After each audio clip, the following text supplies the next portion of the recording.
Biting ant infestations in sandy soil areas are best prevented with a proactive plan that combines soil management, targeted barriers, and regular monitoring. Start by assessing your soil texture and drainage by digging a test hole and feeling for coarse, gritty sand that drains quickly.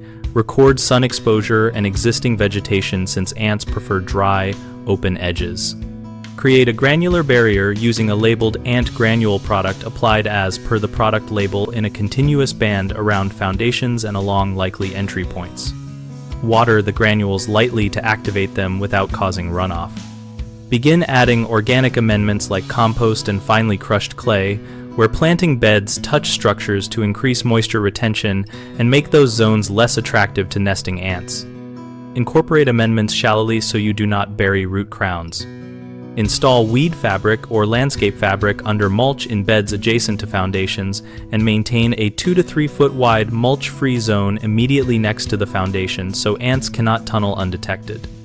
Remove wood, debris, and excess mulch that create harborage and keep firewood stored, elevated, and away from the house.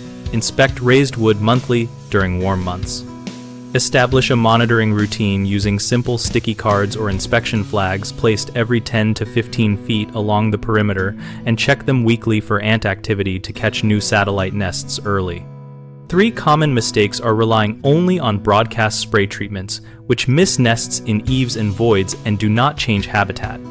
Instead, pair perimeter granules with habitat modification and targeted baiting at foraging trails. Another is overmulching and letting organic piles contact structure where ants nest and forage. Keep mulch thin and separated from foundation by a clear gravel or bare soil band.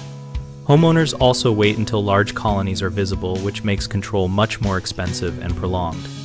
Routine, weekly inspections, and early bait placement at first foraging signs stops colonies before they establish satellite nests. We run bighomeprojects.com to help homeowners find local contractors and to help contractors find work related to soil management and pest prevention. We also host a discussion community where our members share field tips, product experiences, and vetted procedures so we all learn practical approaches together.